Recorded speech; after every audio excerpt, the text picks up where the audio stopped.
औज़ु बिल्लाहि मिनश शैतानिर रजीम बिस्मिल्लाहिर्रहमानिर्रहीम। अस्सलाम वालेकुम, कैसे हो भाई।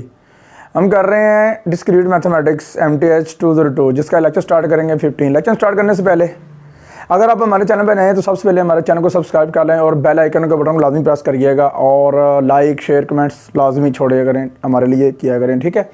चलें स्टार्ट करते हैं लेक्चर नंबर 15, ठीक है। जिसमें हम क्या पढ़ेंगे, हम पढ़ेंगे फंक्शन, कोई भी रिलेशन है फंक्शन कैसे बनता है, ठीक है ना, इसके बारे में डिस्कस करेंगे और कुछ फॉर्मूलाज हैं वो पढ़ेंगे और ए क्रॉस बी तो हमने पढ़ा हुआ है और ए क्रॉस बी में कितने एलिमेंट्स होते हैं वो भी हमने पढ़ लिया है। अब हम पढ़ेंगे कि इसके फॉर्मूलाज मतलब कैसे बनेंगे किसी भी रिलेशन को फंक्शन बनाने के लिए, ओके। और दूसरा क्या करेंगे कि किसी भी रिलेशन को फंक्शन कब कहते हैं ये पढ़ेंगे और इसमें फंक्शन की डेफिनेशन क्लियर करेंगे। सबसे पहले तो फंक्शन की डेफिनेशन की बात करते हैं। चलें, कोई भी रिलेशन फंक्शन कब होता है, जब उसकी डोमेन जो है ना सेट ए के बराबर आ जाए, मतलब कि जो पहला सेट दिया गया है ना उसके बराबर आ जाए, उसके इक्वल आ जाए, सेम हो जाए, ठीक है ना। डोमेन और सेट ए जो है ना वो सेम हो जाए, ओके, पूरा सेट ए आ जाए।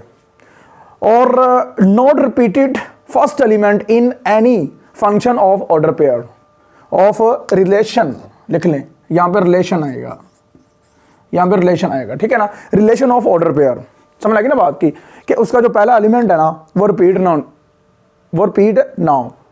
बस सिंपल सा ये आपने माइंड में कंसेप्ट याद रखना है।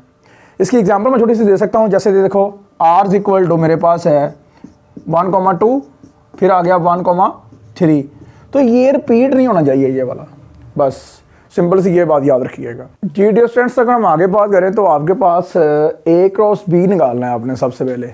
तो देखो ज़रा, सबसे पहले हम ए क्रॉस बी निकालने के लिए क्या करेंगे, ए की वैल्यू लगा दी, क्रॉस बी की वैल्यू लगा दी, ठीक है। अब ऑर्डर पेयरिंग करनी है आपने, पहले को पहले के साथ, फिर पहले को दूसरे के साथ, ऐसे अगर तीसरा होता तीसरे के साथ, फिर चौथे के साथ, ऐसे ही दूसरे को पहले के साथ, फिर दूसरे को दूसरे के साथ, ऐसे जोड़ना है। 1 3 1 4 2 3 2 4, तो कितने टोटल बने 4, ठीक है। तो ये क्वेश्चन इस तरह पेपर में पूछता है कि ए क्रॉस बी में जो ऑर्डर पेयर बनेंगे वो कितने बनेंगे। तो देखो जरा, hence number of A cross B is equal to 4, 1 2 3 4, ठीक है। अब देखो ऐसे भी हो सकता है ये कि आपने डायरेक्ट बताना, ऑब्जेक्टिव में कैसे बताओगे कि दो इसके दोनों को मल्टीप्लाई करोगे, 4 आ गए, यहाँ पे 3 अगर होता, यहाँ पे अगर 10 होता मिसाल के तौर पे, क्रॉस यहाँ पे 2 होता, यहाँ पे 2 एलिमेंट होते, यहाँ पे 10 होते, तो आंसर आना था 20, ठीक है ना। समझ लगी बात की। तो इसी तरह देखो नंबर ऑफ ए 2 है, नंबर ऑफ बी कितने हैं 2 है, दोनों को मल्टीप्लाई किया, number of A multiply number of B is equal to 2 multiply by 2 4 आ गया। समझ लगी ना बात की। सिंपल सा ये कंसेप्ट था, याद रखिएगा। उसके बाद अगर आपसे पूछ लेता है कि आपके पास इसके रिलेशन कितने बनेंगे, तो उसका भी फॉर्मूला डिस्कस कर लेते हैं। ये था ऑर्डर पेयर के लिए फॉर्मूला, ठीक है ना, हो गया क्लियर फॉर्मूला ना। अब अगर वो बात करता है कि आपके ऑर्डर पेयर कितने बनेंगे इसी रिलेशन के अंदर, ए क्रॉस बी के अंदर, तो आपने बताना है, सॉरी, रिलेशन कितने बनेंगे, ठीक है ना, इस ऑर्डर पेयर के अंदर। तो देखो आपने क्या करना है, 2 की पावर n क्रॉस m, ठीक है। n क्या है यहाँ पे, नंबर ऑफ यहाँ पे ये जो a होगा वो n होगा, वो कितने होंगे आपके पास 2, और जो नंबर ऑफ b होगा ना, नंबर ऑफ b के एलिमेंट वो होंगे m, वो भी 2 हैं, तो कितने आ गए 2 की पावर 4, 2 की पावर 4 कितना होता है 16, कितना होता है 16, याद रखिएगा। अब हम इसके रिलेशन फाइंड आउट करते हैं तो आपको पता चल जाएगा कि किस तरह ये 16 रिलेशन क्रिएट होंगे ए क्रॉस बी के अंदर से। यू अंडरस्टैंड, समझ लगी बात की। फिर बाद में हम बात करेंगे कि कौन से रिलेशन जो है ना वो फंक्शंस भी होंगे। यू अंडरस्टैंड, ये हम डिस्कस करते हैं बाद में, ठीक है ना जी। बड़ा ही मज़े का कंसेप्ट है। देखें करना गया, सबसे पहले ये आपके पास ऑर्डर पेयर्स हैं, इसके अंदर से आपने पहले जो फर्स्ट रिलेशन होता है वो एम्प्टी रिलेशन होता है, R1 फर्स्ट रिलेशन, फिर आप 1 1 पकड़ लें, एक ये होगा, एक ये, कितने हो गए टोटल 4 हो गए, 4 और 1 एम्प्टी रिलेशन 5, देख लो, ठीक है। दूसरा रिलेशन, तीसरा, चौथा, पांचवा, एक के लिए। फिर आपने क्या करना है, ये फिक्स कर दो, पहले वाला फिक्स कर दो, इसे इसके साथ जोड़ो, तो ये कितना बनेगा 6 रिलेशन पे आएगा ये, ठीक है, 1 3 1 4। फिर पहला फिक्स किया हुआ है ना, इसको जोड़ो इसके साथ 2 3 के साथ 7 पे, फिर 1 3 को 2 4 के साथ 8 पे, ठीक है। इसी तरह ये आपने क्या करना है, आपने अब ये छोड़ देना है, अब ये फिक्स कर देना है 1 4 2 3 1 4 2 3, ठीक है ना, समझ लग रही बात की 1 4 2 3 और उसके बाद 1 4 2 4, ठीक है, ये 10 हो गए कंप्लीट। अब आपने क्या करना है, अब आपने ये करना है कि इसे भी छोड़ देना है। अब 2 3 और 2 4 2 3 और 2 4, समझ लग रही है बात की, क्लियर है। अब उसके बाद क्या करना आपने, उसके बाद आपने ये करना है, दो दो वाले आपने कंप्लीट कर लिए। अब कोई भी चॉइस नहीं है कि दो दो के जो है ना कंप्लीट हो गए, अब आप कोई भी नहीं लिख सकते। आप 3 3 पे चले जाओगे। 3 3 पे कैसे जाओगे, देखो 1 2 3 इन तीनों को लिखोगे, ठीक है, ये लो। फिर आपने ये फिक्स कर देना है, ये फिक्स किया हुआ है और ये देखो क्या करना है, अब 1 3 1 4 2 3, ठीक है ना, समझ लगी बात की। अब क्या किया है, ये जो है ना फिक्स किया हुआ छोड़ दिया। अब 1 4 2 3 2 4 1 4 2 3 2 4, ठीक है ना, समझ लगी बात की। अब एंड पे क्या करना है, एंड पे ये छोड़ देना है, ठीक है, ये छोड़ दिया 1 3 2 3 2 4। ये हर एक स्टूडेंट भूल जाता है कि यार ये यहाँ पे पता नहीं क्या करना है, तो यहाँ पे दरमियान में ये छोड़ना होता है, फिर इन दोनों को जोड़ना होता है पहले के साथ, फिर लास्ट पे ये सारे आ जाएंगे 4 के 4 ही, तो ये हो गए पूरे 16। यू अंडरस्टैंड ना, समझ लगी बात की। तो ये है तरीकाकार रिलेशन क्रिएट करने का ए क्रॉस बी के अंदर से। ओके, अब हम फंक्शंस की बात करते हैं जी। अब देखें, इसी रिलेशंस को आपने यूज करते हुए फंक्शंस बताने हैं कि कौन सा रिलेशन जो है ना वो फंक्शन है। लेकिन एक बात याद रखिएगा, दुनिया का हर एक रिलेशन फंक्शन नहीं होता और हर एक फंक्शन रिलेशन होता है, समझ लगी बात की। फंक्शन होने के लिए जरूरी है कि वो रिलेशन हो, ठीक है, वो रिलेशन हो, रिलेशन होगा तो फंक्शन बनेगा, ठीक है। अगर वो रिलेशन बन गया है तो याद रखिएगा उसमें भी मे और मे नोट भी रिलेशन जो है वो फंक्शन हो। लेकिन एक बात याद रखिएगा, फंक्शन जो है ना दुनिया का हर एक वो रिलेशन होता है। ये ऑब्जेक्टिव आ चुकी है, समझ लगी बात की। दुनिया का हर एक फंक्शन रिलेशन होता है और हर एक रिलेशन फंक्शन नहीं होता, मे और मे नोट भी आ जाता है, ठीक है। अब देखो ज़रा, डेफिनेशन थी हमारी कि पहले वाला सेट जो ए है ना, डोमेन ऑफ एफ, वो ए पूरे का पूरा उसके अंदर पड़ा हो, और दूसरा ये कि उसकी जो डोमेन है ना वो रिपीट ना हो, डोमेन जो है ना वो रिपीट नहीं होनी चाहिए। चलो, पहली बात तो ये है कि R1 के अंदर बात करें तो ये तो होगा नहीं, इसके अंदर एलिमेंट ही नहीं है, ये भी इसके अंदर पूरा एक एलिमेंट नहीं है। ए के पूरे एलिमेंट होने चाहिए फर्स्ट पे, ये भी नहीं, ये भी नहीं, ये भी नहीं। ये देखो ज़रा 1 1 पूरे एलिमेंट है ही नहीं इसमें। ए के एक एलिमेंट कितने हैं, 1 2, तो यहाँ पे 1 यहाँ पे 2 होना चाहिए था, ठीक है, नहीं है। ये देखो ज़रा 1 2, रेंज रिपीट होती है तो हो जाए, कोई मसला नहीं है। लो जी, मैं सर्कल करूँगा, ठीक है ना, 1, ये भी हो गया, 2 3 3 हो गए, ठीक है। देखो 1 2, ठीक है, समझ लगी बात की। डोमेन क्या आ रही है 1 2 और सेट ए के एलिमेंट भी है 1 2 और नॉट रिपीटेड, रिपीट भी नहीं हो रहे। फंक्शन की डेफिनेशन स्टार पे बताई थी लेक्चर के। फिर आगे ये भी हो गया, ये लो। अब आगे ये भी नहीं, क्योंकि इसमें पूरे नहीं लिखे हुए, ये रिपीट हो गए, ये भी नहीं, ये भी रिपीट हो गए, ये भी रिपीट हो गए, ये भी रिपीट हो गए और ये भी रिपीट हो गए। लो, कितने बने फंक्शंस टोटल आपके पास, 4 बने। अब इसका फॉर्मूला डिस्कस करेंगे कि किस तरह आप डायरेक्ट बता सकते हो, किस तरह आप डायरेक्ट बता सकते हो कि आया कि ये आपके पास 2 सेट हैं ए और बी, इसके अंदर फंक्शंस कितने होंगे, ये डायरेक्ट कैसे बताओगे। ये अब फॉर्मूले के ऊपर डिस्कशन करते हैं हम। फॉर्मूले की बात करते हैं कि फॉर्मूला क्या बला है, क्या चीज़ है फॉर्मूला, देख लेते हैं ज़रा। देखो ज़रा, सबसे पहले हमने क्या करना है, आपने 2 की पावर जो है ना n क्रॉस m ऊपर लिखना है, फिर नीचे n की पावर m कर देना है। तो ये फॉर्मूला आपका ना फुलफिल हो जाएगा, इसी लेक्चर के अंदर ही है, आगे जाके हम डिस्कशन करेंगे इसके ऊपर। बाकी डिटेल के साथ मैंने स्टार्ट पे इसीलिए अपने पास एग्जांपल सेट की है, क्योंकि आगे सारी यही चीज़ें आनी और मैंने डायरेक्ट करवानी है फिर, ठीक है ना, और आपने डायरेक्ट सीखनी है, क्योंकि स्टार्ट पे मैंने बड़ा बेसिक बता दिया और वो दिल में उतार लें, माइंड में उतार लें, ठीक है ना। ये आपको ज़िंदगी में कहीं भी काम भी आ सकता है, टीचिंग करते हुए, पढ़ाते हुए। ये मेरा जो है ना, मतलब कि मेरे एक सादे मोहतरम है गुलाम मुस्तफ़ा साहब, GMD साहब, उनके जो है ना मैं उनको डेडिकेट करता हूँ। उन्होंने ये मेरा जो कंसेप्ट क्लियर करवाया था रिलेशन का और फंक्शन का, ठीक है। टाइप्स ऑफ फंक्शन आगे आएंगे, वो भी आपको बड़े डिटेल के साथ मैं करवाऊंगा, वो भी उन्होंने मुझे करवाया था। यू अंडरस्टैंड, समझ लगे बात की। तो चलें स्टार्ट करते हैं आगे। देखो थोड़ा सबसे पहले करना क्या है कि आपके पास ये भी, इसके भी नंबर 2 हैं और इसके भी नंबर आपके पास 2 हैं। तो 2 की पावर लगाओ 2 नीचे, फिर 2 की पावर 2, है ना, ऐसे होगा। और 2 की पावर आ गई 4 और ये आ गई 2 की पावर 2, ठीक है। तो ये होगी आपके पास 16 और नीचे होगी आपके पास 4। दोनों कैंसिल करोगे तो आपके पास आया 4। तो आपके पास कितने फंक्शन आए थे, 1 2 3 और ये 4। ओके, समझ आ गई बात की, क्लियर है, डोंट वरी, टेंशन ना लीजिएगा। अब एक और एग्जांपल पकड़ता हूँ अपने पास से। मेरे पास एक सेट है, ठीक है, यहाँ पे लिख लेते हैं। एक सेट है मेरे पास जिसके अंदर ना कितने एलिमेंट हैं, 4 एलिमेंट हैं। फिर एक सेट है उसके अंदर 2 एलिमेंट हैं, ये वाले, ठीक है। तो देखो ज़रा मैंने क्या करना है, 2 की पावर 4 और ये 2 आ जाएगी। नीचे क्या आएगा, देखो मैंने कहा था ये जो है ना हमारा n होता है, तो 4 की पावर आ जाएगी 2, ठीक है। ये ज़रा तरतीब आप ध्यान से देखिएगा। तो ये आ गई 2 की पावर कितनी आ गई, ये आ गई 8, 2 की पावर 8।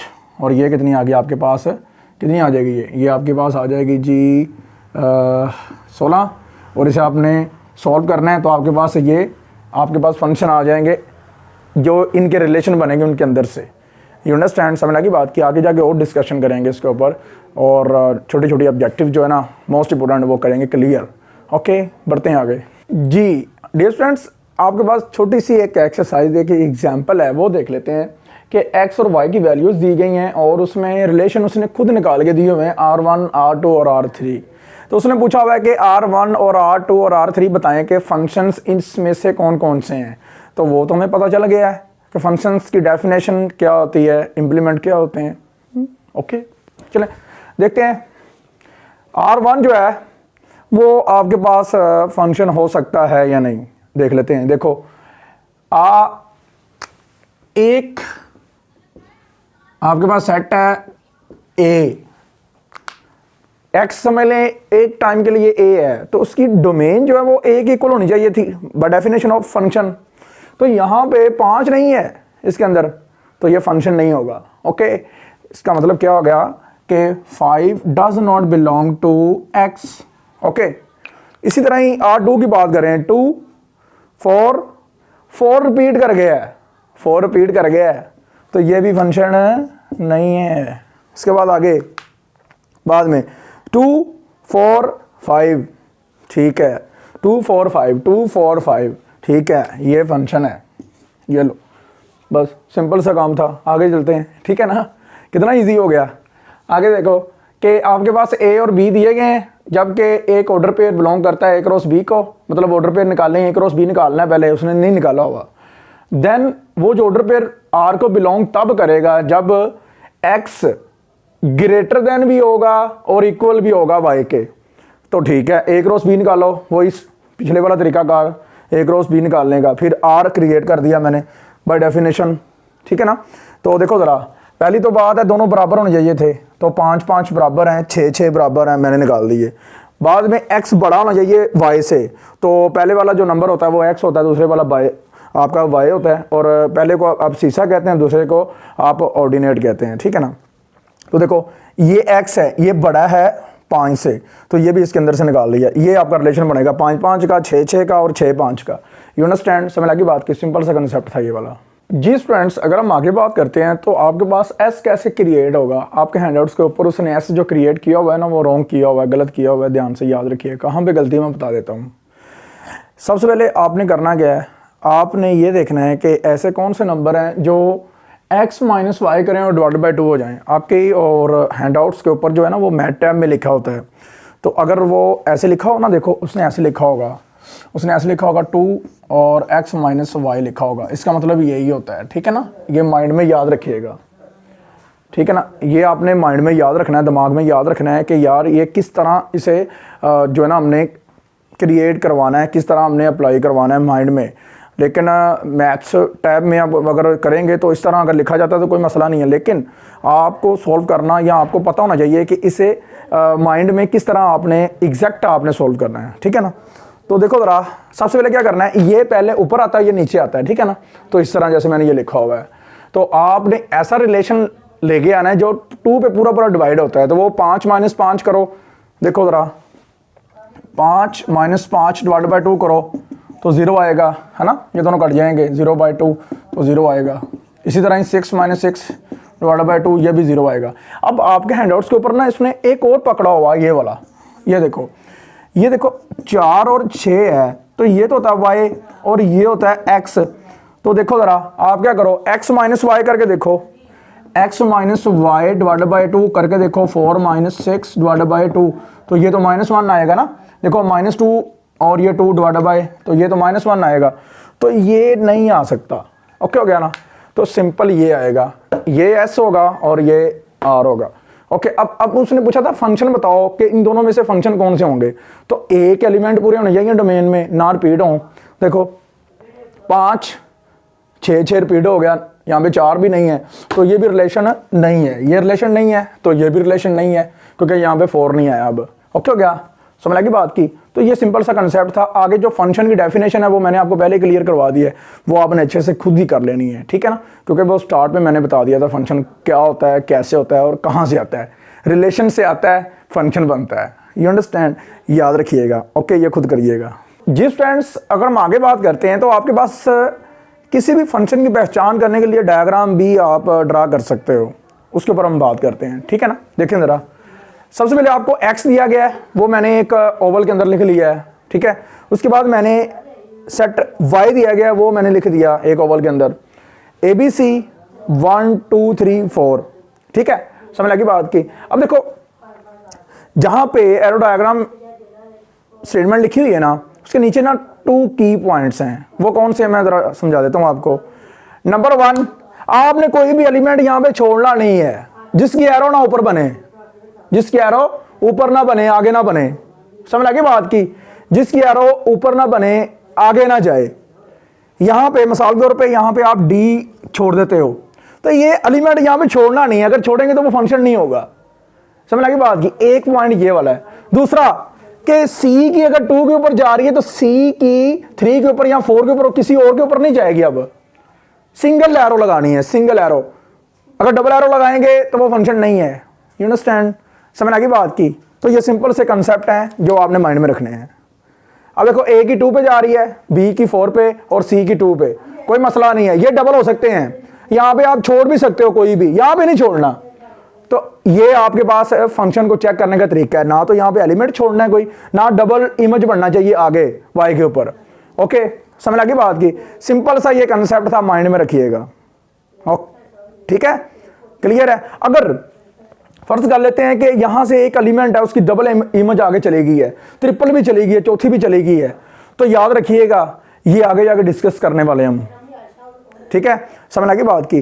तो ये छोटे छोटे कंसेप्ट हैं जो माइंड में रखने वाले होते हैं जी। अगर इसी तरह हम बात करते हैं कि आपके पास एक ही एग्जाम्पल है, 2 डायग्राम दी गई हैं और उनका पूछा गया है कि आया कि बताओ कि इनमें से कौन सा फंक्शन है, कौन सा नहीं है फंक्शन, ठीक है।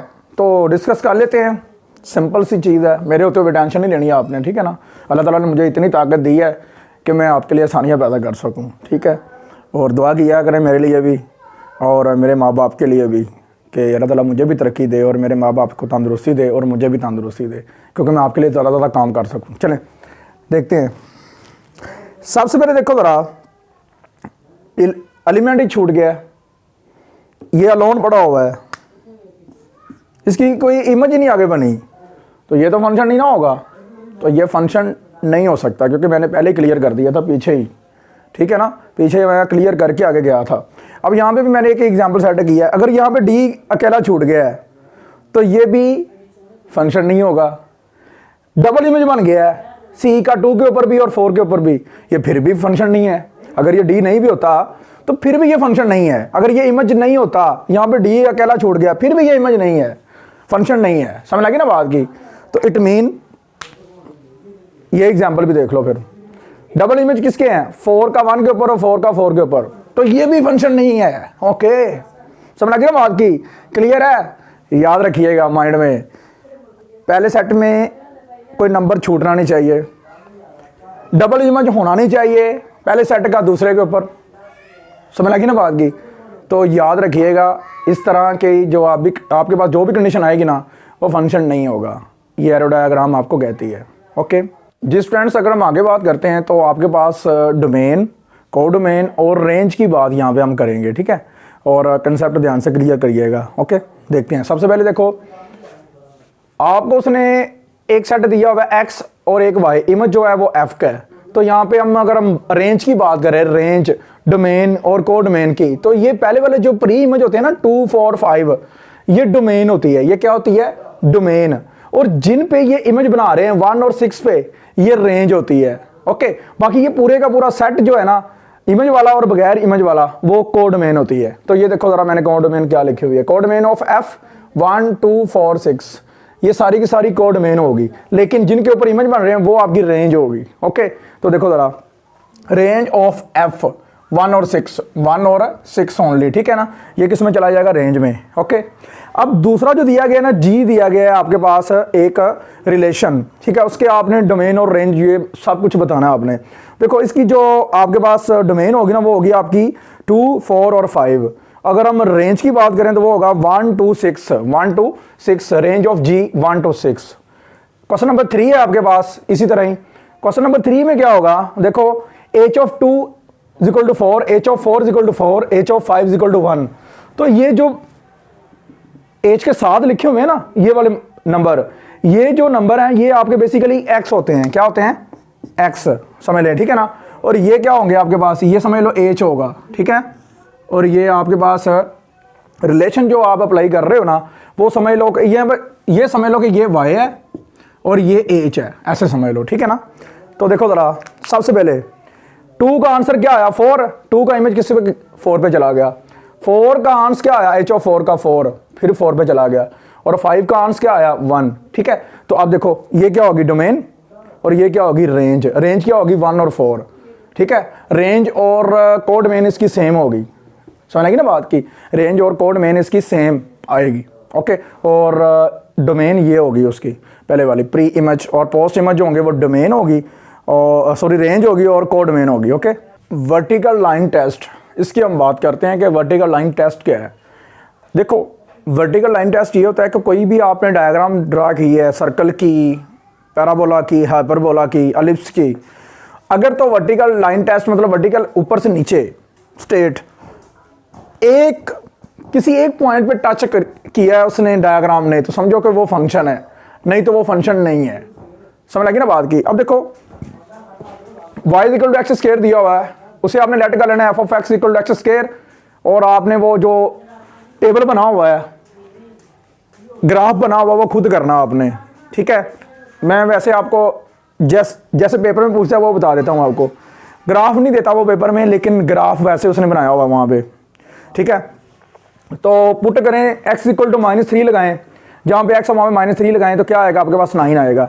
इट मीन कि आपके पास ग्राफ अगर ड्रा करोगे तो y की जगह पे आपने x जगह पे आपने लगाया -3 और आंसर आया आपके पास 9। तो वो ग्राफ इस तरह उसने ड्रा किया हुआ है, ये टेबल इस तरह उसने ड्रा किया हुआ है। ओके फिर -2 लगाया, फिर -1, फिर 0, फिर 1, फिर 2, फिर 3। ओके इस तरह उसने सारे नंबर लगाए हुए हैं। अब वर्टिकल टेस्ट की बात करते हैं।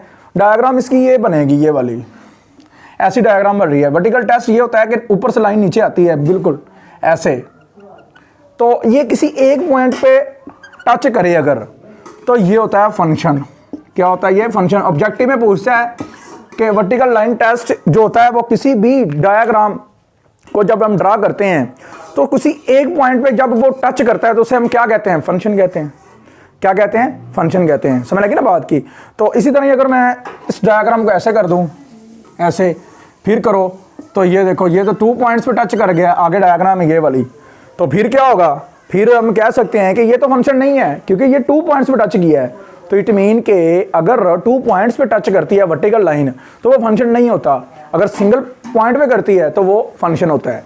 याद रखिएगा, कंसेप्चुअल है, ऑब्जेक्टिव में क्विज में पूछ सकता है। जी एक्सरसाइज है आपके पास, उसमें ना उसने डायग्राम दी हुई हैं और पूछा हुआ है कि बताओ कि कौन सा फंक्शन है कौन सा फंक्शन नहीं है, तो वो ज़रा आपने खुद करना है, ठीक है ना, क्योंकि इसके ऊपर बड़े डिटेल के साथ बात हो चुकी है। ओके आगे बढ़ते हैं। एक्सरसाइज है आपके पास, उसने कहा जी एक सेट है आपके पास जिसके एलिमेंट 3 हैं, एक सेट है जिसके एलिमेंट्स आपके पास 4 हैं, तो बताओ कि उसमें नंबर ऑफ फंक्शंस कितने होंगे। तो मैं क्या करूँगा, फॉर्मूला यूज़ करूँगा, ठीक है। फॉर्मूले से कोई भी गलती नहीं होगी और एक्यूरेट बिल्कुल करेक्ट आंसर आएगा, ठीक है। देखो ज़रा सबसे पहले क्या करना है, आपने ये करना है कि यहाँ पे आपने n इज इक्वल टू पहला नंबर पहले के, m इज इक्वल टू दूसरे के, ठीक है। समझ लगी बात कि ये तरीकाकार आपने लगा देना है, ओके हो गया। और याद रखिएगा अगर n पहले लिखा है, ये वाला n इज इक्वल टू 3 और m इज इक्वल टू 4, ठीक है ना। समझ लगी बात की। तो याद रखिएगा कि फॉर्मूला फिर इस तरह की शेप में होगा, इस तरह की शेप में होगा, ओके। तो m की पावर n आ जाएगी, m की पावर n आ जाएगी और 2 की पावर n क्रॉस m आ जाएगी, ओके। नंबर ऑफ फंक्शंस, देखो वैल्यू पुट अप करोगे तो n की वैल्यू कितनी है आपके पास 3 है और m की कितनी है 4 है, 4 लगाओ 3 4 12, 2 की पावर 12 हो जाएगी और m की पावर n मतलब कि 4 की पावर 3 64 हो जाएगा। दोनों को डिवाइड करोगे तो 64 आ जाएगा, ओके। आगे जो फॉर्मूलाज हैं वो मैंने स्टार्ट पे आपको लेक्चर के स्टार्ट में बड़े अच्छे से करवा दिए थे, ठीक है। Number of order pairs in A cross B, number of relations, number of functions, ये मैंने स्टार्ट में आपको बता दिए थे किस तरह आपने निकालने हैं, ओके हो गया। याद रखिएगा छोटी छोटी चीज़ें जो मैं करवाता हूँ बुक करने की ज़रूरत नहीं पड़ती, बुक से देखने की ज़रूरत नहीं पड़ती, जितना मैं डिटेल के साथ करवा देता हूँ। तो हमारा जो ऐसा प्लेटफॉर्म है जो बहुत कंसेप्चुअल मैथ देता है आपको, और आप सिर्फ हमारे लिए थोड़ी सी दुआई कर दिया करें नमाज़ पढ़ के, दुआ में याद रखिएगा, ठीक है। इंशाल्लाह आगे बढ़ते हैं, क्या करना है जी स्टूडेंट्स। अगर हम आगे बात करते हैं तो वेल डिफाइंड बायजेक्टिव, देखो वेल डिफाइंड कब हम कहते हैं फंक्शन को, जब वो फंक्शन खुद बजाते खुद अपनी प्रॉपर्टीज़ को सेटिस्फाई करवाता है तो तब हम कहते हैं वेल डिफाइंड। इसका मतलब हो गया कि फंक्शन को वेल डिफाइंड कहते हैं। अगर फंक्शन रिलेशन कोई भी अगर फंक्शन होगा तो वो वेल डिफाइंड होगा, समझ लगी ना बात की। सिंपल हम वर्डिंग में ये कह सकते हैं। देखो ज़रा मेरे पास है F of n is equal to plus minus n है, तो ये तो डबल इमेज नहीं बन गया, एक प्लस में एक और माइनस में आ रहा है तो डबल इमेज आ रहे हैं, ठीक ना। तो फंक्शन कोई भी होता है उसका सिंगल इमेज होता है, ठीक है। डबल इमेज तो उस पर मतलब सेटिस्फाई नहीं होता, डेफिनेशन के ऊपर डबल इमेज होनी नहीं चाहिए। तो इसके पास आपके पास माइनस n और प्लस n आ रहा है, थ्योरी में लिखा हुआ है, तो ये वेल डिफाइंड नहीं होगा। इसी तरह ये देखो ज़रा, ये भी वेल डिफाइंड नहीं होगा। वेल डिफाइंड का मतलब क्या है, जी से रियल की तरफ जाना है आपने, तो आपका कोई भी नंबर रास्ते में छूटना नहीं चाहिए, रियल का इंटीजर का कोई छूटना नहीं चाहिए, यहाँ पे तो छूटेगा। ये देखो ज़रा n square minus 4 is equal to 0 not equal to 0 कर लो, तो यहाँ से आ जाएगा आपके पास ये स्केयर रूट लो तो आपके पास आएगा ये और ये कट गया, n इज इक्वल टू आ जाएगा आपके पास प्लस माइनस नॉट इक्वल लगाना है, not equal to minus plus minus 2। तो ये तो यहाँ पे वेल डिफाइंड नहीं है, तो ये तो सब पे होना चाहिए था जी से लेकर आर तक, तो ये तो रास्ते में कोई नंबर छूट रहे हैं, तो इसका मतलब क्या हो गया, तो ये वेल डिफाइंड नहीं है। ये भी वेल डिफाइंड नहीं है क्योंकि n होना चाहिए ग्रेटर दैन इक्वल टू 0, ये तो बात गलत है, n greater than equal to 0, क्योंकि इंटीजर में तो प्लस माइनस भी आते हैं, ठीक है ना, माइनस वाले नंबर आते हैं। ये भी नहीं होगा क्योंकि इसमें भी ऐसा ही है, कंडीशन लगी हुई है n square plus 1 greater than equal to 0, ये भी नहीं है। तो वेल डिफाइंड कोई भी नहीं होगा क्योंकि रास्ते में कोई भी नंबर छूटने नहीं चाहिए, 0 से प्लस माइनस 1 अप टू 100 सारे नंबर आने चाहिए थे, तो यहाँ पे नहीं हो रहे सेटिस्फाई ये सारे नंबर, ओके। समझ लगी ना बात की जी स्टूडेंट्स। आगे एग्जांपल है मेरे पास, एक स्टूडेंट है she tries to define a function, एक फंक्शन को वो डिफाइन कर रहा है, ट्राई कर रहा है रैशनल से रैशनल बाय द रूल। एक उसने फॉर्मूला बनाया h of m over n is equal to m square over n for all integers m and n with n not equal to 0। अगर गौर किया जाए यहाँ पे तो ये p बटा q की डेफिनेशन लग रही है रैशनल की, और डिफाइन भी उसने रैशनल से रैशनल किया है, देख लो q से q, तो इट मीन वहाँ पे q नॉट इक्वल टू 0 होता है। तो स्टूडेंट्स डी क्लेम करता है that h is not well defined, justify students D's claim.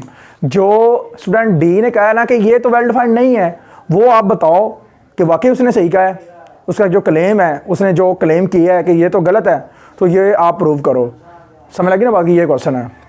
सबसे पहले देखो जरा डेफिनेशन क्या है, h of m over n is equal to m square over n, ठीक है। और q सेट उसने दिया है q से q, ठीक है ना।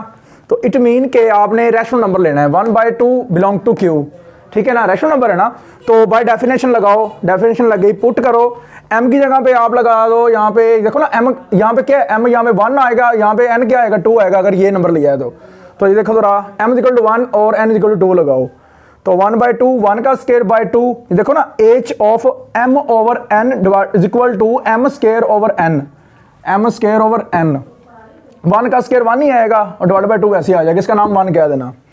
ओके, इसी तरह ही देखो जरा, इसी नंबर को आप ऐसे भी लिख सकते हो, ऐसे 1/2 को आप ऐसे लिख सकते हो ना 2/4, समझ लगी ना बात की। तो अब क्या करो, m की जगह पे 2 लगा दो, n की जगह पे 4 लगाओ, यही किया मैंने, put m is equal to 2 and n is equal to 4 लगाया, तो h ऑफ 2/4 यहाँ पे 2/4, 2 का स्क्वायर ओवर 4, तो ये कितना आ गया, ये तो आ गया आपके पास 1। आंसर आपके पास सेम आना चाहिए था, हर एक नंबर लगाने से एक ही आंसर आना चाहिए था, तो फिर आपने कहना था ये वेल डिफाइंड है, ये तो वेल डिफाइंड नहीं है क्योंकि इसके इमेज अलग अलग आ रहे हैं, डिफरेंट इमेज आने नहीं चाहिए, तो यही थ्योरी में उसने लिखा हुआ है, नीचे देख लें, hence an element of Q has more than one images under H, ठीक है, accordingly H is not well defined, okay याद रखिएगा, क्लियर है ना।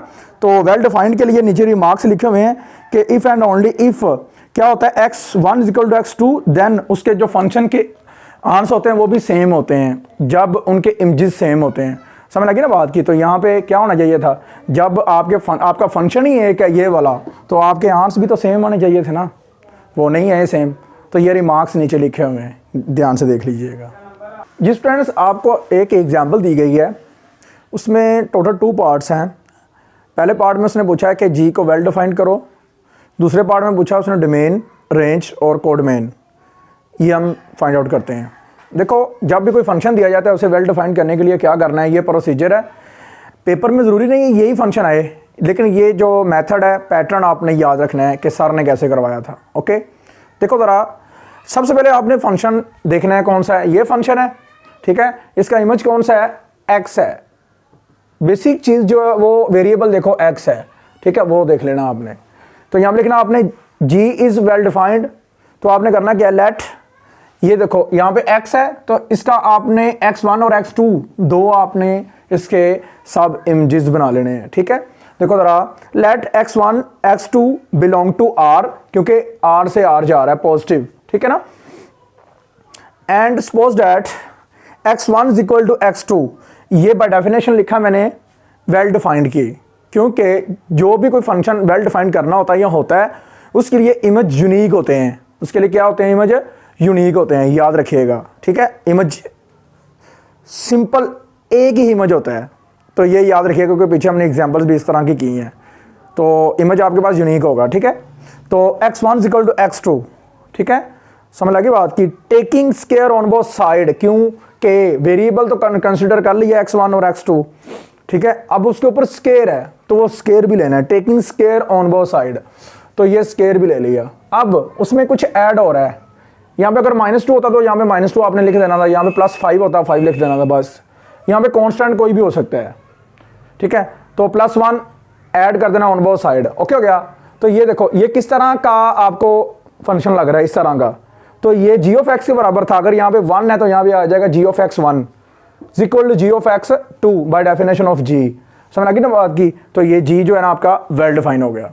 जी इसी तरह ही दूसरे पार्ट की बात करते हैं हम, तो उसमें आपने सबसे पहले डोमेन बतानी है कि आपके पास जो फंक्शन है उसकी डोमेन क्या होगी। देखें ज़रा बात सुने मेरी, जो प्री इमेज होता है वो आपकी डोमेन होती है, ये लो ये आपकी डोमेन होगी, और ये जो होता है ना पोस्ट इमेज, वो आपका क्या होता है, वो आपकी कोडोमेन होती है। बस सिंपल सा ये कंसेप्ट है, domain of G is equal to R, codomain of G is equal to plus का आर, समझ लगे ना बात की। तो इस तरह याद रखिएगा, ये ना इतना पोर्शन जो है ना ये ध्यान से समझ लें कि कहाँ से स्टार्ट हुआ, रियल से कहाँ तक गया, पॉजिटिव रियल तक, इसमें सारे रियल हैं, इसमें नेगेटिव पॉजिटिव सारे हैं, इसमें सिर्फ पॉजिटिव रियल है। तो ये सेट बड़ा और ये छोटा है, तो ये डोमेन होगी, ये कोडोमेन होगी। तो ये मैंने ना आपके सामने डायग्राम भी इसकी ड्रा की है और मैंने ये भी लिख दिया, ठीक है ना, समझ लगी ना बात की। पॉजिटिव जो रियल है वो सबसेट होगा रियल का, ओके हो गया। अब बात करते हैं हम, आपके पास रेंज क्या होगी, क्या रेंज क्या होगी। गिवन आपके पास फंक्शन जो है वो ये दिया गया है ये लो, ये पॉजिटिव, देखो ये हमेशा पॉजिटिव ही आएगा। ये आप यहाँ पे आप दुनिया का जो सा मर्जी नंबर लगाओ, तो याद रखना सबसे छोटा आंसर तब यहाँ पे आपके पास आएगा जब यहाँ पे आप जीरो लगाओगे। तो यहाँ पे जीरो लगाओ, जीरो का स्क्वायर जीरो प्लस वन, तो इसका मतलब वन से आपके आंसर स्टार्ट होंगे। सबसे छोटा आंसर जो आएगा वो आपका वन आएगा। सबसे छोटा आंसर क्या आएगा? वन। याद रखिएगा, क्योंकि यहाँ पे आप नेगेटिव नंबर लगाएंगे, स्क्वायर क्या कर देगा उसे? Positive.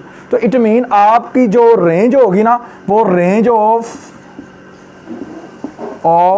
Ji is equal to one, सबसे छोटा और प्लस पॉजिटिव, बड़े आंसर आते जाएंगे। तो ये आपका आंसर बनेगा रेंज के लिए। समझ लगी ना बात की? यहाँ पे सबसे छोटा नंबर आप जीरो लगा सकते हो, जीरो लगाओगे जीरो का स्क्वायर जीरो प्लस वन आएगा। अब नेगेटिव लगाओगे, नेगेटिव ने पॉजिटिव हो जाना, बड़ा आंसर होता जाएगा। तो समझ लगी बात की? तो वन से आपका आंसर स्टार्ट होगा, पॉजिटिव बड़े से बड़ा होता जाएगा। किसी भी सेट के इमेज क्या होते हैं ये डिस्कस करते हैं हम। देखें जरा, वन का इमेज जो है ना वो बी है, टू का इमेज भी बी है, ठीक है, और थ्री का इमेज सी है, फोर का भी इमेज सी है।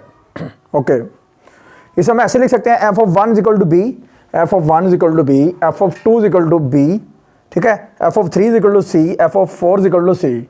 इनवर्स भी ऐसे होता है, उलट कर लें, ठीक है ना, उलट कर लें। कैसे करें देखें ज़रा, F of inverse of B, ये जो एफ है ना ये वाला उधर जाके इनवर्स हो जाएगा, यहाँ पे वन रह जाएगा, f of inverse b one के इक्वल आ गया, f of inverse b is equal to आ गया, f of inverse c is equal to three आ गया, एफ ऑफ इनवर्स, ठीक है ना, समझ लग रही बात की? तो इसी तरह ही एफ ऑफ इनवर्स सी जो है ना वो फोर आ जाएगा। ओके, क्लियर है? समझ लगी बात की? अब सम रिजल्ट्स हैं वो ज़रा डिस्कस कर लेते हैं, ठीक है। तो ए सबसेट ऑफ बी का, देन उसके फंक्शन भी इसी तरह ही बिहेव करेंगे। अगर यूनियन में आ जाए तो दोनों का यूनियन, दोनों फंक्शन का अलग अलग करके लिखेंगे, इकट्ठा करके लिखेंगे, एक ही बात है। इंटरसेक्शन में क्या होगा, ये सबसेट होंगे, ये जो है इकट्ठा होगा वो सबसेट होगा अलग अलग वाले का, ठीक है।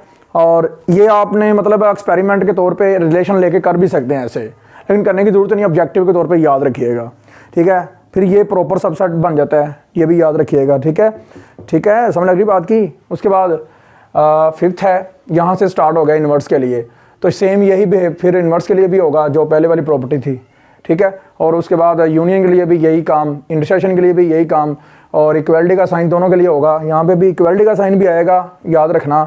यहाँ पे कहीं इक्वल भी हो सकता है, क्योंकि ये इस साइन का मतलब ये है। उसके बाद यहाँ पे सबसेट भी हो सकता है, इक्वल भी हो सकता है, ठीक है। और इन्वर्स में क्या होगा, इक्वल होगा, यहाँ पे इक्वल नहीं था, ठीक है ना। ये थोड़ा सा फ़र्क है, दोनों का कंपेयर करके याद करिएगा। ओके, समझ लगी बात की? तो सिंपल सी चीज़ें हैं जो हम लास्ट पे अब डिस्कस करेंगे। और most very important binary operation आगे आ रहे हैं, उनमें से दो नंबर पक्के हैं आपके ऑब्जेक्टिव में, तो ये याद रखिएगा, ठीक है ना जी। अब हम आगे बात करते हैं बाइनरी ऑपरेशन के अंदर कि कौन सी चीज़ें ऐसी, कौन से सेट हैं जो बाइनरी ऑपरेशन किसके लिए होल्ड करेगा।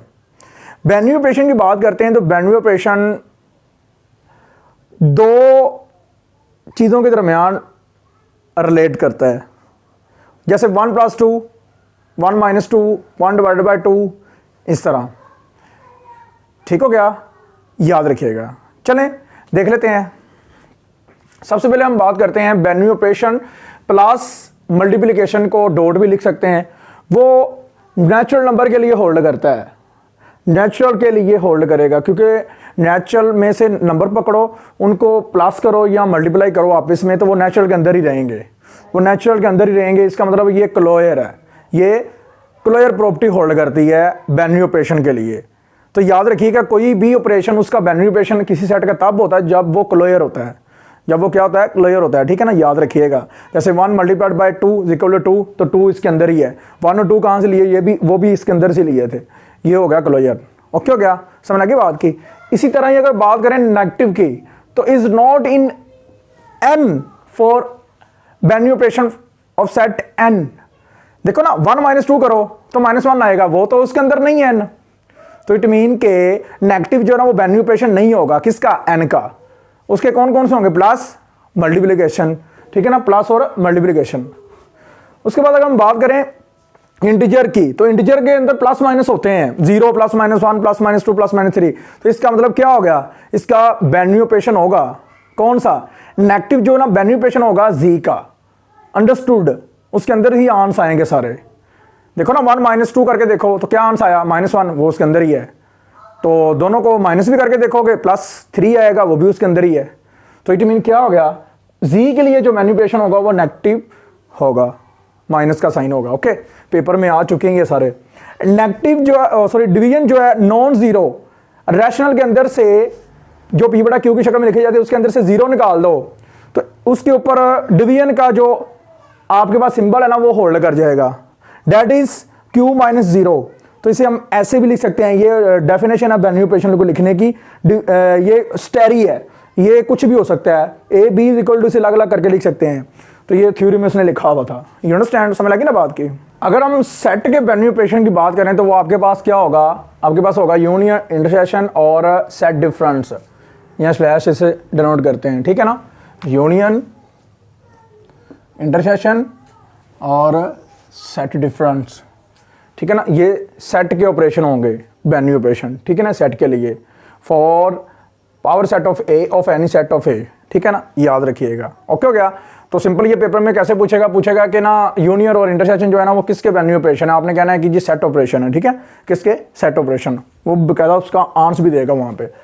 उसके बाद है आपके पास वेल मतलब के, और and, then biconditional biconditional, ऑन सेट, truth false, true false truth table के लिए। ओके हो गया। ट्रुथ टेबल के जो मैनिपुलेशन होंगे वो कौन कौन से होंगे, और एंड देन बाई कंडीशन। और ये क्या होगा, ये आपके पास नेगेशन है, समझ लगी ना बात की, ये एक नेगेशन है, ये एक कनेक्टिव नहीं है, लॉजिकल कनेक्टिव नहीं है। कनेक्टिव मतलब जोड़ना, दो वेरिएबल आपस में जोड़ने, ठीक है ना, इसका मतलब ये होता है। लॉजिक गेट्स और एंड लॉजिक गेट्स फिजिक्स के अंदर है ये वाली चीज़ें।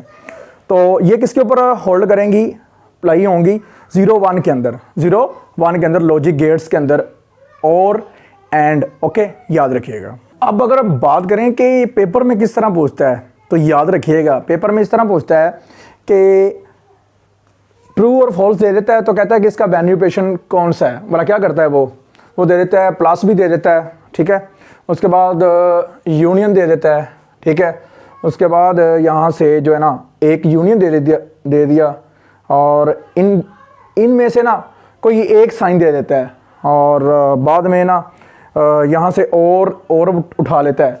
तो ये मिक्स करके ना आपको घुमाता है। तो ये देखो ज़रा, तो उस टेबल के लिए कौन से यूज़ होते हैं, ये वाले, तो ये फिर उसका आपका सही आंसर होगा, समझ लगी ना बात की। इसी तरह वो भला क्या करता है, इसी तरह ही वो कह देता है कि n दे देता है, तो n का दे देता है, एक सही आंसर दे देता है ये प्लस वाला, एक नेगेटिव दे देता है, एक डिवीजन दे देता है, और इनमें से कोई एक उठा लेता है। तो पेपर में इसका जो सही आंसर है वो क्या, प्लस या मल्टीप्लिकेशन है। इसी तरह ही वो क्या करता है, सेट दे देता है, सेट का पूछ लेता है, यूनियन दे देता है, ये दे देता है एक, और एक यहाँ से और या एंड उठा लेता है, और एक आध इधर से उठा लेता है। तो पंजाबी में कहते हैं ना चंगा झंझोड़ के देता है फिर समझ लगी बात की। तो वो आपको झंझोड़ेगा, झंझोड़ के, और अच्छे से आपने मेंटली प्रिपेयर हो गए, आपने बैठना पेपर में, तो वो आपको जैसे मर्जी पूछ सकता है, उसकी मर्जी है क्वेश्चन पूछने वाले की, यू अंडरस्टैंड। ये चीज़ें छोटी छोटी पॉइंट्स याद रखने वाले हैं और क्लियर करने वाले हैं, ठीक है ना जी। आगे हम बात करते हैं, तो पेपर में वो क्या करता है, एक दे देता है 1, एक दे देता है 0, कह देता है कि a + b निकालो, a + b निकालो। वो मेरे जैसे मुंह उठा के बैठे होते हैं, यार a + b कैसे निकलेगा, तो दोनों को ऐड करना होता है। अगर वो दे देता है a का 1 और b का भी 1, तो फिर तो और ज़्यादा क्रिटिकल हो जाता है। तो 1 + 1, हमारे जैसे जो है ना वो 2 ढूंढ रहे होते हैं, यार 2 कितने लग रहा है, नहीं ना, ऐसे नहीं करना, समझ लगी ना बात की। इसका एक लॉजिक होता है, एक गेट होता है, उसे आपने मद्देनजर रखना है, ठीक है। देखो ज़रा, ए बी और में से गुजर के a + b निकालना है आपने, ठीक है ना। ये गेट बना हुआ है और उसमें से a और b निकल के a + b बन जाएंगे, ठीक है। अब देखो कैसे करना है, a है, बेसिक वेरिएबल 2 है, तो 2 टाइम आप 1 लिख दोगे, 2 टाइम आप 0 लिख दोगे, सिंपल कंसेप्ट है ये वाला। और बाद में एक पॉसिबिलिटी इसकी कम हो जाएगी, 1 0 1 0 आ जाएगा। अब देखो प्लस हो रहा है, प्लस के लिए ये दोनों समझ लो ये ट्रू हैं, दोनों, ये भी ट्रू है, ये भी ट्रू है, तो ये आप समझ लो P और Q हो रहा है, तो दोनों ट्रू हैं, तो ट्रू ही आएगा ना। तो दोनों 1 है, तो आपने और मतलब और लेना है, प्लस ना देखें, ये माइंड से निकाल दें प्लस है तो 1 और 1 1 आ गया, सिंपल। फिर देखो एक भी ट्रू हो तो ट्रू होता है, और में एक भी ट्रू हो तो ट्रू होता है। दोनों फॉल्स कब होते हैं? जब फॉल्स रिजल्ट तब आएगा जब दोनों फॉल्स आएंगे, सिंपल बात है। दोनों जीरो हैं तो जीरो ही आना है। ओके हो गया। अब एंड के लिए क्या करना है? एंड के लिए देखो दोनों 1 होंगे तो 1 आना है, अदरवाइज 0 0 0। ये लो, ये एंड का यहां पे बिहेव हो गया, यहां पे एंड का बिहेव हो गया, और यहां पे किसका बिहेव हो गया? और का। प्लस के लिए और का, और मल्टीप्लिकेशन के लिए आपके पास एंड का। ये बिहेव है आपके पास, याद रखिएगा। ये है आपके पास बाइनरी ऑपरेशन, और एंड, मल्टीप्लिकेशन और प्लस, याद रखिएगा जी। अगर हम बात करते हैं नॉट गेट की, तो नॉट गेट बिहेव ऐसे करता है जैसे कंप्लीमेंट करता है, जैसे निगेशन करती है। समझ लगी ना बात की? तो सिंपल सी बात है कि अगर इसमें 0 डालेंगे ना तो वो नोट के गेट से गुजर के ना आपके पास 1 देगा। क्या देगा? 1 देगा। अगर 1 डालेंगे ना तो वो आपके पास 0 दे, ठीक है ना, 0 देगा। ओके हो गया। तो ए का कंप्लीमेंट समझ लो ये बिहेव कर रहा है। अब इसका एक बेसिक वेरिएबल है आपके पास, वो ए है। 1 0 लगाओगे, अब 1 का कंप्लीमेंट लोगे 0 के रिस्पेक्ट 0 आएगा, 0 का कंप्लीमेंट लोगे 1 के रिस्पेक्ट तो 1 आएगा। समझ लगी ना बात की? ये है जी आपके पास सिंपल सा नॉट गेट का बिहेव कंप्लीमेंट की तरह, निगेशन की तरह। समझ लगी ना बात की? अगर मैं सपोज दैट मैं यहाँ पे लिख देता हूँ, यहाँ पे मैं लिख देता हूँ अगर और वो नोड से गेट से गुजर के क्या देगा? एंड, क्योंकि ये उलट हैं एक दूसरे के, याद रखिएगा, ठीक है ना। तो छोटे छोटे पॉइंट्स हैं। अब मैं बताता हूँ को पेपर में आने वाला लॉन्ग क्वेश्चन यहाँ से कौन सा था जिसे हमने वेल डिफाइंड किया था, मुझे याद भी हो गया। वो ये था g of x is equal to x square plus 1। ये लॉन्ग आ सकता है, इस तरह का लॉन्ग आ सकता है, ये लॉन्ग आ सकता है। और ऑब्जेक्टिव में वो ऑपरेशंस, बाइनरी ऑपरेशन जो लास्ट पे टॉपिक चल रहा है, ये आ सकते हैं। समझ लगी बात की? और शॉर्ट में जो है ना वो एक रोज पी आ सकता है, फिर नंबर ऑफ़ फंक्शंस निकालने आ सकते हैं, नंबर ऑफ़ रिलेशंस निकालने आ सकते हैं, फार्मूलाज जो हमने डिस्कस किए इसी लेक्चर में वो आ सकते हैं, ठीक है ना। शॉर्ट में, लॉन्ग में ये वाला क्वेश्चन, और ऑब्जेक्टिव में ये जो बाइनरी ऑपरेशंस करवाएं ये वाले, ठीक है ना। इसी तरह इंशाल्लाह लेक्चर नंबर 16 में भी बताऊंगा कि पेपर में क्या चीज़ें आ सकती हैं और ध्यान से आपने करनी भी हैं। इंशाल्लाह हर लेक्चर के लास्ट पे मैं बताया करूंगा कि कौन सा क्वेश्चन जो है ना लॉन्ग आने के काबिल है, शॉर्ट आने के काबिल है, ऑब्जेक्टिव आने के काबिल है। तब तक के लिए इजाज़त दीजिए, दुआ में याद रखिएगा, तैयारी अच्छे से कीजिए, फोकस करें अपनी स्टडी के ऊपर। तब तक के लिए इंशाल्लाह फिर मिलेंगे लेक्चर नंबर 16 में। अल्लाह हाफ़िज़।